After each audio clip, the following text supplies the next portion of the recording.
आज शनिवार है। हफ्ते की जो भी शॉपिंग या खरीदारी करनी है उसका दिन।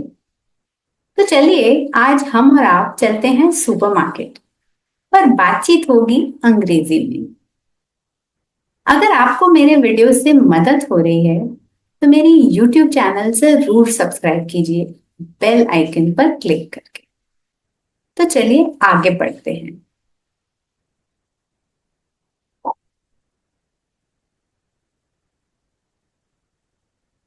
तो आपको स्क्रीन पर दिखने वाली इन तीन चीजों के नाम आप कमेंट्स में डालिए और ऐसी और तीन चीजों के बारे में सोचिए जो आपको सुपरमार्केट में दिखती हैं।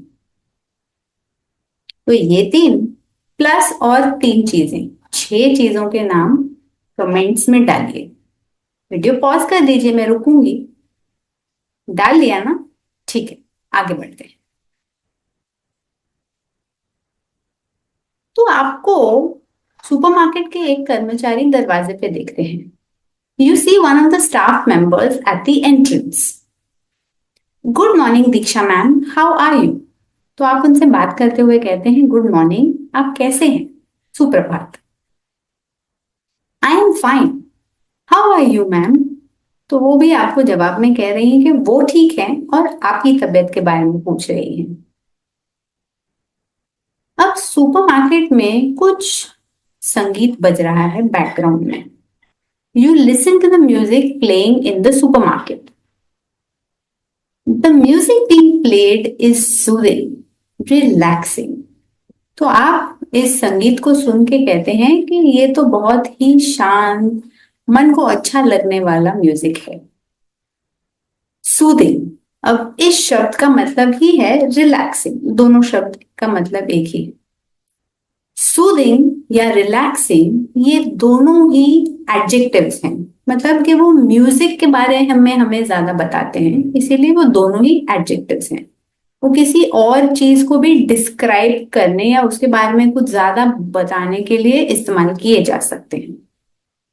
अब सूदिंग या रिलैक्सिंग का ऑपोजिट मतलब विपरीत अर्थ का मतलब शब्द हुआ अनोइंग, इरिटेटिंग, अनप्लेजेंट।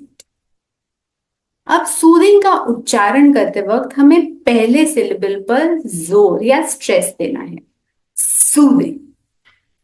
पर रिलैक्सिंग बोलते वक्त हमें दूसरे सिलेबल पर मतलब लैक्स, इसके ऊपर जोर या एम्फोसिस देना है। Relaxing, soothing, relaxing.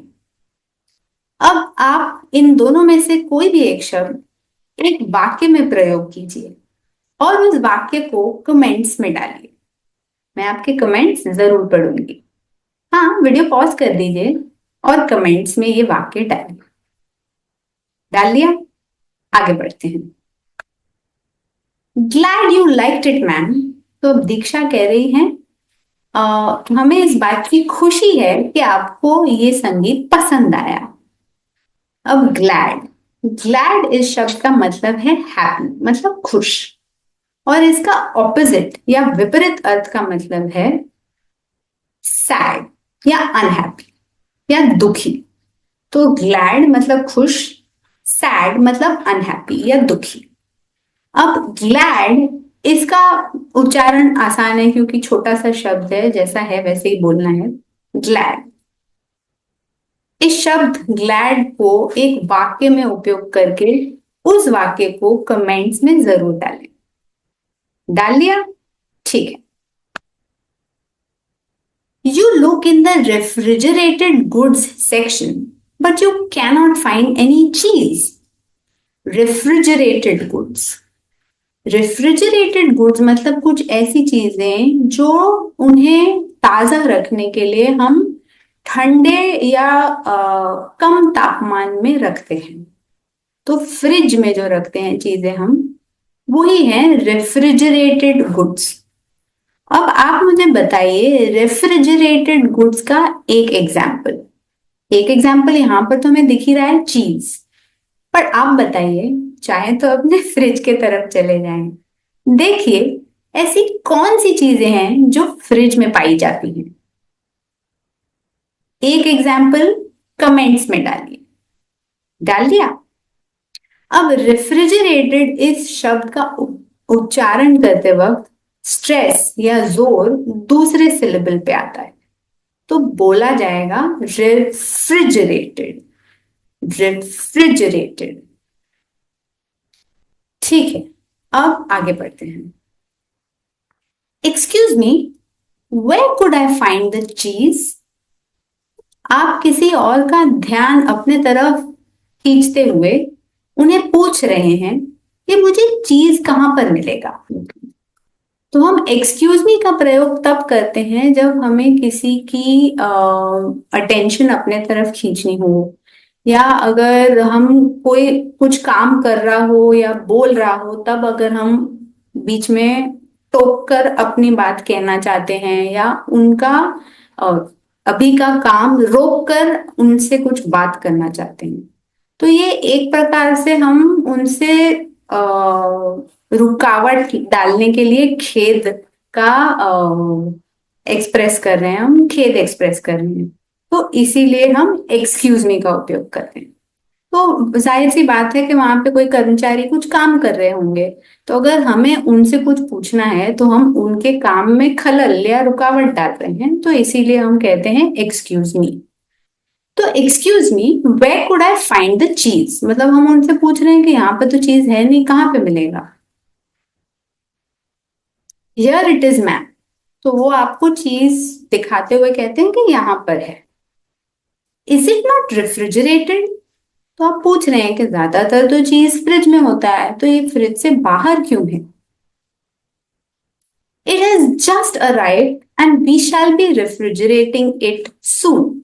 मतलब वो अभी अभी आया है दुकान में, हम जल्दी उसे फ्रिज में रख देंगे।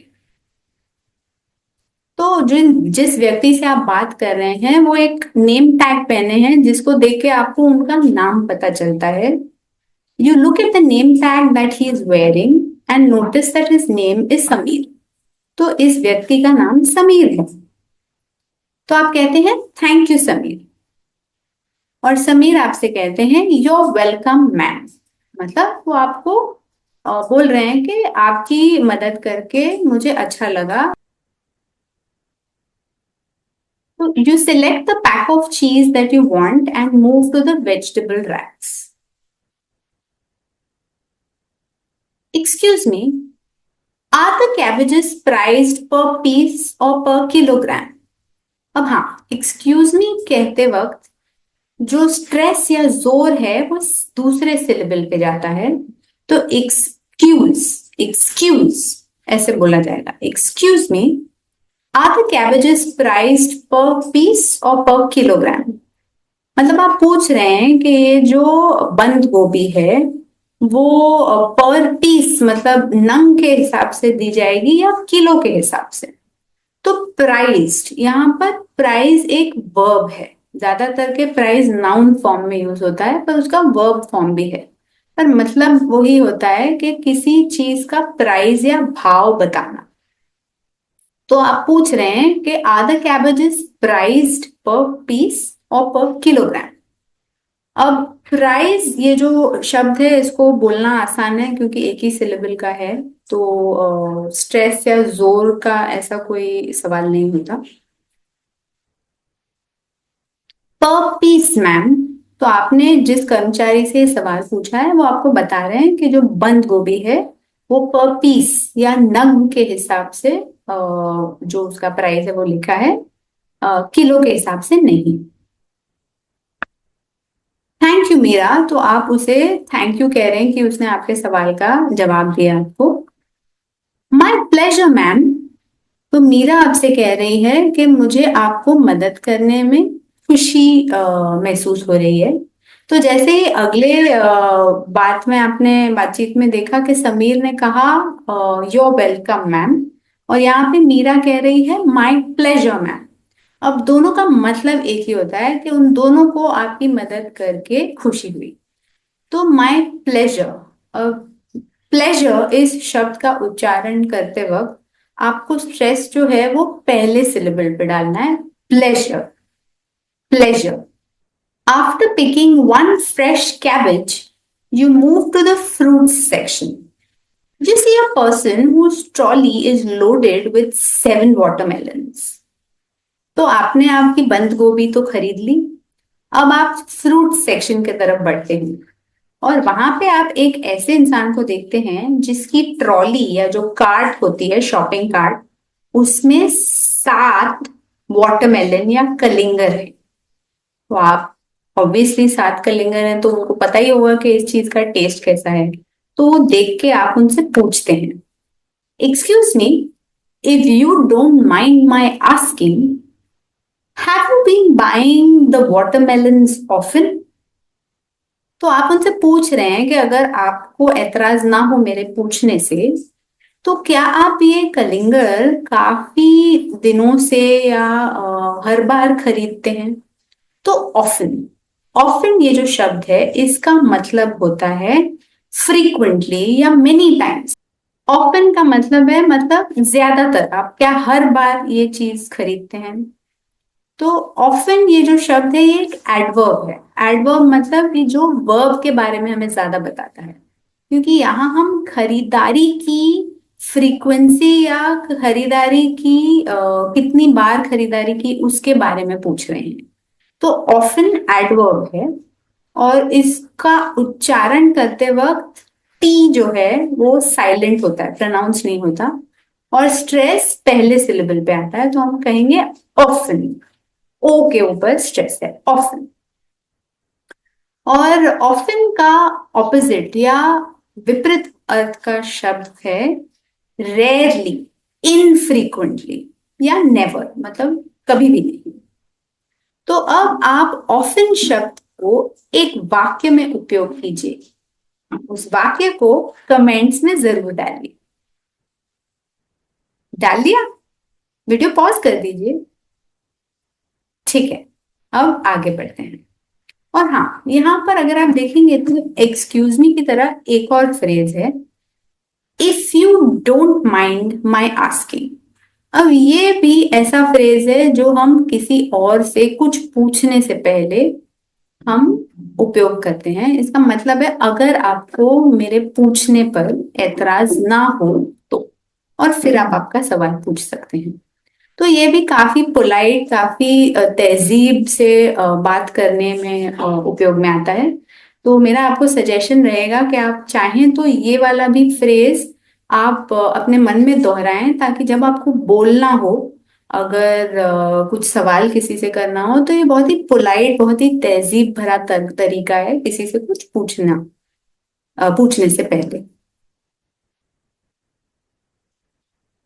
तो आपने जिनसे ये सवाल पूछा है वो कहते हैं yes I buy them every week, मतलब हाँ मैं ये कलिंगर तो हर हफ्ते ही खरीदता हूं।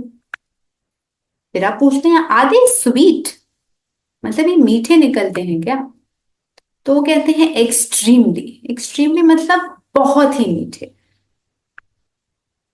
Thank you, I think I shall try one, मतलब आप कह रहे हैं शुक्रिया, मुझे लगता है मैं भी एक खरीदूंगी। I am sure you will enjoy it, have a nice day.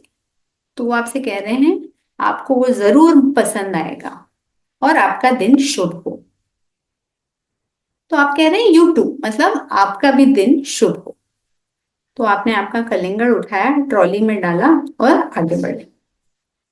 You have finish shopping and you place all your purchases at the checkout to make the payment, मतलब आपकी जो खरीदी करनी थी वो आपने कर ली है और अब आप चेकआउट की तरफ आए हैं। आपकी सारी चीजें आप चेकआउट पे रखते हैं और पेमेंट करने के लिए अब आप तैयार हैं। अब चेकआउट ये एक नाउन है, ये उस जगह के बारे में बात करता है जहां पे आप आपकी सारी खरीदारी की पेमेंट करते हैं। अब चेकआउट बोलते वक्त स्ट्रेस या जोर पहले सिलेबल पे है, check, checkout. Hello Nisha, here are my purchases. तो आप निशा जो चेकआउट पे होगी उनसे बात करते हुए कहते हैं कि ये है मेरी सारी खरीदारी। Sure ma'am, I will scan them. तो वो आपसे कह रही है कि हाँ मैं आपकी सारी खरीदी को स्कैन कर देती हूँ ताकि आपका बिल बन जाए। दैट विल बी ₹450, मतलब इस टोटल हुआ 4,450 रुपए। How would you like to pay, cash or card? तो वो आपको पूछ रही है कि आप पेमेंट कैसे करेंगे, कैश से करेंगे, कार्ड से करेंगे। आई पे वाया जीपे, तो आप कह रहे हैं कि मैं जीपे से पेमेंट करूंगी। थैंक यू मैम, तो निशा आपको धन्यवाद दे कह रही है और आप भी उसे धन्यवाद कह रहे हैं, थैंक्स निशा। तो ये थी हमारी आज की सुपरमार्केट की विजिट। आशा करती हूँ कि आपको कुछ नया सीखने मिला होगा।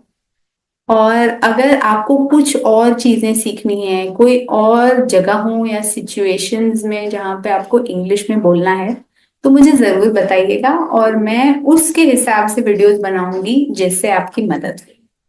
मेरे साथ जुड़े रहने के लिए धन्यवाद।